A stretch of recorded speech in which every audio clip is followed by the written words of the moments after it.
जय भारत, जय हिंद, वंदे मातरम। साथियों, स्वागत है आपका हमारी रोजाना 10 मिनट 50% की सीरीज की इस क्लास में। चलिए साथियों, स्टार्ट करते हैं अपनी आज की क्लास। पहला प्रश्न आपकी स्क्रीन पे, 1579 ईस्वी में मजहर का प्रारूप किसने तैयार किया था? तो ये प्रारूप तैयार किया था दोस्तों शेख मुबारक ने। फिर नेक्स्ट क्वेश्चन, औरंगजेब ने अपनी विजयों को लिपिबद्ध करने के लिए किस हिंदू इतिहासकार को खोजा था? तो वो इतिहासकार थे दोस्तों ईश्वरदास नागर। जजिया कर को अंतिम रूप से समाप्त किसने किया था? तो इसको सबसे अंतिम रूप से समाप्त किया था मोहम्मद शाह ने। किसे सुधरी हुई मुद्रा पद्धति को स्थापित करने का श्रेय दिया जाता है? तो ये श्रेय दिया जाता है दोस्तों शेरशाह को। अंतिम मुगल शासक कौन था? तो सबसे अंतिम मुगल शासक थे बहादुर शाह सेकंड, जो 1857 की क्रांति में गिरफ्तार हुए थे। वह कौन प्रथम मुगल शासक था जिसने अकाल के समय विभिन्न प्रकार की सुविधा की व्यवस्था की थी? तो वो शासक थे दोस्तों शाहजहाँ। फिर नेक्स्ट क्वेश्चन, मनसब क्या था? मनसब जो है दोस्तों एक ओहदा हुआ करता था। फिर नेक्स्ट क्वेश्चन, निम्नलिखित में से कौन सही सुमेलित है? जो सही है वो बताना है। तो अकबर विलियम हॉकिंस गलत है, जहांगीर रॉल्फ फिंच ये भी गलत है, शाहजहाँ टॉमस रो ये भी गलत है, औरंगजेब बनुची ये सही है। तो ऑप्शन नंबर जो है डी अपना सही हो जाएगा। फिर नेक्स्ट क्वेश्चन, मनसबदारी प्रणाली किसके द्वारा आरंभ की गई थी? तो मनसबदारी प्रणाली जो दोस्तों आरंभ की थी अकबर ने। फिर नेक्स्ट क्वेश्चन, बदायूनी के अनुसार अकबर ने जजिया कर किस वर्ष समाप्त किया था? तो बदायूनी कहता है कि अकबर ने जो है 1579 ईस्वी में जजिया कर समाप्त किया था। दीन इलाही अकबर की मूर्खता का स्मारक था, बुद्धिमत्ता का नहीं। ये कथन किसका है? तो ये कथन कहा है दोस्तों V.A. स्मिथ ने। फिर नेक्स्ट क्वेश्चन, कौन सा कथन सही नहीं है? जो गलत है वो अपने को बताना है। इबादत खाना की चर्चाओं में अबुल फजल की भूमिका महत्वपूर्ण थी, सही बात है। इबादत खाना की धार्मिक चर्चाओं ने अकबर के धार्मिक विचारों के विकास में कोई भूमिका नहीं निभाई, ये गलत हो जाएगा। तो ऑप्शन नंबर बी जो है अपना सही हो जाएगा। फिर नेक्स्ट क्वेश्चन, व्यापारियों द्वारा दस्तकारों को वांछित माल की प्राप्ति हेतु दी गई अग्रिम धनराशि के लिए किस शब्दावली का इस्तेमाल होता था? तो ये जो शब्दावली थी इसको कहते थे ददनी। फिर नेक्स्ट क्वेश्चन, नीचे दो कथन दिए गए हैं, कथन और कारण है, अब इनको जो अपने को देखना है। तो देखिए, इस्लाम शाह की मृत्यु के बाद शेरशाह द्वारा स्थापित शासन व्यवस्था अव्यवस्थित हो गई थी, सही है। अकबर ने शेरशाह द्वारा स्थापित भू राजस्व व्यवस्था को कुछ संशोधनों सहित अपनाया, ये भी सही है, लेकिन ये इसकी व्याख्या नहीं कर रहा है। तो ऑप्शन नंबर बी जो है अपना सही हो जाएगा। फिर नेक्स्ट क्वेश्चन, किस यूरोपीय ने अकबर काल में मुगल शहजादों और शहजादियों की शिक्षा की व्यवस्था के बारे में लिखा है? तो ये लिखा है दोस्तों फादर मानवेसरेट ने। फिर नेक्स्ट क्वेश्चन, वतन जागीर संस्था के संदर्भ में कौन सा कथन सही नहीं है?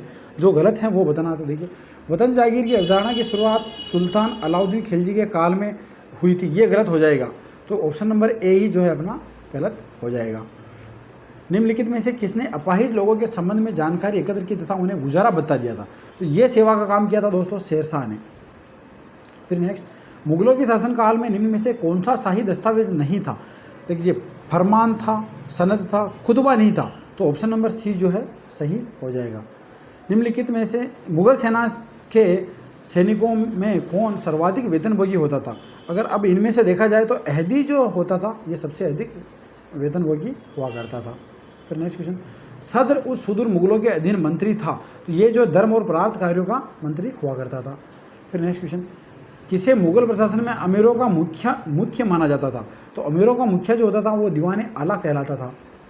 फिर नेक्स्ट क्वेश्चन, मुगलों के काल में परगना के प्रशासन का मुखिया कौन होता था? तो परगना का मुखिया होता था दोस्तों सिकदार। फिर नेक्स्ट क्वेश्चन, औरंगजेब द्वारा साम्राज्य में नियुक्त किए गए मुहस्सिब के कर्तव्यों में निम्नलिखित में से कौन सा एक कर्तव्य अपेक्षित नहीं था? जो नहीं था वो बताना। तो जुआगरों वेश्यावृत्ति को नियंत्रित करता था, बिल्कुल सही बात है। नागरिकों के व्यक्तिगत जीवन को नियंत्रित करना है, उनसे उसमें हस्तक्षेप करना, ये गलत हो जाएगा। तो ऑप्शन नंबर बी जो है अपना सही हो जाएगा। किसके चांदी के सिक्कों पर राशि चक्र का अंकन है? तो ये अंकन है दोस्तों जहांगीर के सिक्कों पर। फिर नेक्स्ट क्वेश्चन, कौन सा सही सुमेलित हैं? जो सही है वो बताना है। तो देखिए, बारबक लेखा गलत है, मुशरिफ गुप्तचर ये भी गलत है, मुशर्रिफ ये शाही कारखाना ये सही हो जाएगा। तो ऑप्शन नंबर सी जो है अपना सही हो जाएगा। फिर नेक्स्ट क्वेश्चन, कौन सा युग्म सही सुमेलित नहीं है? जो गलत है वो बताना है। तो देखिए, अहदी बद्र सैनिक यही गलत हो जाएगा। तो ऑप्शन नंबर ए जो है अपना सही हो जाएगा। यहाँ दो कथन दे रखे, एक कथन और दूसरा कारण है, तो इनको देख के अपने को बताना है कि क्या सही है। तो देखिए, प्रत्येक जागीरदार प्राथमिक रूप से मनसबदार था, परंतु प्रत्येक मनसबदार जागीरदार नहीं था, सही बात है। कुछ मनसबदारों को नकद अदायगी की जाती थी, जागीरदारों को जागीरों द्वारा नहीं, ये भी सही है और ये इसका कारण भी है। तो ऑप्शन नंबर ए ही जो अपना सही हो जाएगा। दीन ए इलाही प्राथमिक रूप से था। दीन ए इलाही जो है दोस्तों विश्व समरसता के सिद्धांत को दोहराने का एक जो है मत था। अकबर ने घोड़ों को दागने व हुलिया नोट करने की प्रथा कब प्रारंभ की थी? तो ये प्रथा जो दोस्तों इन्होंने प्रारंभ की थी 1574 ईस्वी में। दो सूचियाँ दे रखी है, इन सूचियों को जो है अपने को मिलाना है। तो देखिए, ददनी ये प्राथमिक उत्पादकों को अदा किया जाने वाला अग्रिम धन था। सनद ये मुगल शाही आदेश हुआ करते थे। दस्तक ये कर के छूट के प्रयोजन के लिए यूरोपीय व्यापारियों को जारी किया जाने वाला आज्ञा पत्र था। और हुंडी ये विनिमय का एक पत्र था। फिर नेक्स्ट क्वेश्चन, यहाँ भी दो सूचियाँ दे रखी है, इन सूचियों को जो है अपने को मिलाना है। तो मोकासा ये मराठा सरदारों को अनुदान में दी जाने वाली जो भूमि होती थी उसको कहते थे। पे बाकी ये मुगल काल में जो भूमि एक मनसबदार को दूसरे मनसबदार को देने के बीच की अवधि के केंद्रीय शासन के अधीन रहती थी उसको कहते थे। खालसा ये राज्य के अधीन भूमि हुआ करती थी, मतलब केंद्रीय भूमि जो होती थी उसको खालसा कहते थे। और सयूरगल या मदद या मास जो दान में जो भूमि दी जाती थी वो लगान मुक्त होती थी, उसको सयूरगल या मदद या मास कहते थे। अकबर द्वारा प्रचलित सबसे बड़ा सोने का सिक्का क्या कहलाता था? जो सोने का सबसे बड़ा सिक्का था वो शमशब कहलाता था। मुगल काल में सर्वाधिक रुपए की ढलाई किस शासक के काल में हुई थी? तो सबसे अधिक ढलाई हुई थी दोस्तों औरंगजेब के काल में। फिर नेक्स्ट क्वेश्चन, किसने दबिस्तान ये मजाहिब नामक ग्रंथ में अकबर के दीन ए इलाही की चर्चा की है? तो ये चर्चा की है दोस्तों मोहसिन फानी ने। फिर नेक्स्ट क्वेश्चन, कौन पश्चिम भारत में आने वाला प्रथम अंग्रेज था? तो पश्चिम भारत में आने वाला प्रथम अंग्रेज था दोस्तों थॉमस स्टीफन। फिर नेक्स्ट क्वेश्चन, यहाँ दो वक्तव्य दिए हुए हैं, एक कथन और दूसरा जो है उसका कारण है, अपने को बताना है क्या सही और क्या गलत है। तो मुगल काल में त्रिधात्विक मुद्राएं प्रचलन में थी, सही है। स्वर्ण मुहर चांदी के रुपये और तांबे के दाम का आपसी विनिमय द्वारा राज्य द्वारा निर्धारित होता था, ये भी सही और कारण भी सही हो रहा। तो ऑप्शन नंबर जो है अपना ए ही जो है इसके अंदर सही हो जाएगा। फिर नेक्स्ट क्वेश्चन, राजपूत मनसबदारों की संख्या किस मुगल बादशाह के शासनकाल में सर्वाधिक थी? तो ये औरंगजेब के काल में जो है सर्वाधिक थी। फिर नेक्स्ट, निम्नलिखित में से किस वर्ष औरंगजेब ने जजिया कर पुणे लगाया था? तो ये 1679 ईस्वी में पुणे जो है जजिया कर लगाया था। मुगल काल में गृह विभाग का प्रधान अधिकारी होता था, वो होता दोस्तों खानेसामा। फिर नेक्स्ट क्वेश्चन, औरंगजेब ने मुहत्सिबों की नियुक्ति की थी, निम्न में से कौन पहला मुहत्सिब था? तो पहला मुहत्सिब था मौला उजवा जिहा। फिर नेक्स्ट क्वेश्चन, भारत में मनसबदारी प्रथा की उत्पत्ति किसके शासनकाल के साथ संबद्ध की जाती है? तो ये संबद्ध की जाती है दोस्तों चंगेज खां के साथ। फिर नेक्स्ट क्वेश्चन, चगताई तुर्क शासन भारत में किस नाम से जाना जाता है? तो ये भारत में जाना जाता है दोस्तों मुगल। फिर नेक्स्ट क्वेश्चन, वतन जागीर एक आम शब्दावली है, इसका भू राजस्व किसका हिस्सा था? तो इसका भू राजस्व जो है वतन जागीरदार की आय का भाग हुआ करता था। फिर नेक्स्ट क्वेश्चन, औरंगजेब द्वारा किस अंतिम दक्षिणी राज्य को मुगल साम्राज्य में शामिल किया गया था? तो वो दक्षिणी राज्य था दोस्तों गोलकुंडा। फिर नेक्स्ट क्वेश्चन, शेरशाह सूरी अपने किस कार्य के लिए सर्वाधिक प्रसिद्ध है? तो वो प्रसिद्ध है दोस्तों धार्मिक सुधार के लिए। फिर नेक्स्ट क्वेश्चन, दो सूचियाँ दे रखी है, इनको मिलाना है। तो देखिए सूची 1 के अंदर दे रखे हैं कुछ बाहरी जो ये है इनके नाम। तो पहला है फ्रांसिस्को लेस्पेलसोर्ट, तो रियोन स्टेटो, Edward Terry a voyage to East India, Niccolao Manucci Storia do Mogor और Francis Bernier travel in the Mughal empire, ये इनकी पुस्तक है। फिर नेक्स्ट क्वेश्चन, अकबर के साम्राज्य में कुल कितने सूबे थे? तो अकबर के साम्राज्य की बात की जाए दोस्तों तो उस समय 15 सूबे ही हुआ करते थे। कौन एक मुगल मनसबदारी व्यवस्था के विषय में सही नहीं है?